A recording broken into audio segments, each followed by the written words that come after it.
சாம்பார் சாதம். நம்ம south Indians வாரத்தில் மினிமம் ஒரு முறையாவது செஞ்சு சாப்பிட்றது சாம்பார்.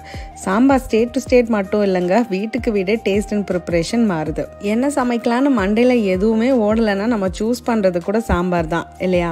ஸோ இன்றைக்கி என்னோட ஸ்டைலில் சாம்பார் சாதம் எப்படி செய்யறதுன்னு பார்க்கலாமா? அதுக்கு ஃபஸ்ட்டு ஒரு பாத்திரத்தில் 2 கப் பச்சரிசி, அதுக்கு 1 கப் துவரம் பருப்பை கழுவி 1 மணி நேரம் ஊற வச்சிருங்க. இந்த ப்ரொப்போர்ஷன் 6லேருந்து 7 பேர் சாப்பிடலாம். அடுத்து ஒரு கடாயில் ஃப்ரெஷ்ஷாக சாம்பார் பொடி ரெடி பண்ணிக்கலாம். 1 டேபிள் ஸ்பூன் கடலைப்பருப்பு, 1 டீஸ்பூன் உளுந்து, 1 டேபிள் ஸ்பூன் தனியா, 1/2 டீஸ்பூன் சீரகம், மிளகு, 1/4 டீஸ்பூன் வெந்தயம், 10 காஞ்ச மிளகாயை நல்லா ட்ரை ரோஸ்ட் பண்ணுங்க. இது கூட நான் 2 டேபிள் ஸ்பூன் கொப்பரை தேங்காவும் கருவேப்பிலையும் சேர்த்து வறுத்து அரைச்சிருக்கேன். குக்கர்ல ஊற வச்ச அரிசி பருப்பு, 8 கப் தண்ணி, 1/2 டீஸ்பூன் உப்பு, மஞ்சத்தூள், நெய் சேர்த்து ஒரு 5 விசில் விட்டு எடுத்துக்கோங்க. இப்ப கடாயில எண்ணெய், 12 சின்ன வெங்காயம், 2 பச்சை மிளகாய், ஒரு பெரிய வெங்காயம், முருங்கைக்காய், பீன்ஸ், கேரட், நூல்கோல், பட்டாணி, கத்திரிக்காய் சேர்த்து நல்லா வதக்கிக்கோங்க. அடுத்து 2 பெரிய தக்காளியை கட் பண்ணி சேர்த்து வதக்குங்க. வதங்கும் போதே 1 டேபிள் ஸ்பூன் கல் உப்பு, அரைச்ச சாம்பார் பொடி சேர்த்து நல்லா கிளறிட்டு 4லேருந்து 5 கப் தண்ணி ஊத்தி காய வேக விடுங்க. காய் கம்ப்ளீட்டா வெந்ததும் ஒரு பெரிய லெமன் சைஸ் புளியை கரைச்சி சேர்த்துருங்க. அது ஒரு கொதி வந்ததும் நம்ம வேக வச்ச அரிசி பருப்பை சேர்த்து நல்லா மிக்ஸ் பண்ணி விடுங்க. உங்களுக்கு தளர இல்ல கெட்டியா இருக்குன்னா நீங்க தாராளமா கொதிக்கிற தண்ணியை சேர்த்துக்கலாம். கிளறும் போது ஒரு கரண்டி நெய் சேர்த்துக்கோங்க. அது கூட நான் 1 டீஸ்பூன் சோம்பை வறுத்து இடிச்சு சேர்த்திருக்கேன். ரொம்ப வாசனையா இருக்கும். அது கூட கை நிறைய கொத்தமல்லி சேர்த்து கிளறுங்க. ஃபைனலி ஒரு கரண்டி நெய்ல கடுகு, சீரகம், உளுந்து, கடலைப்பருப்பு, கருவேப்பிலை, காஞ்ச மிளகாய், பெருங்காயம், கூட கொஞ்சம் முந்திரியும் சேர்த்து வறுத்து சேர்த்துருங்க.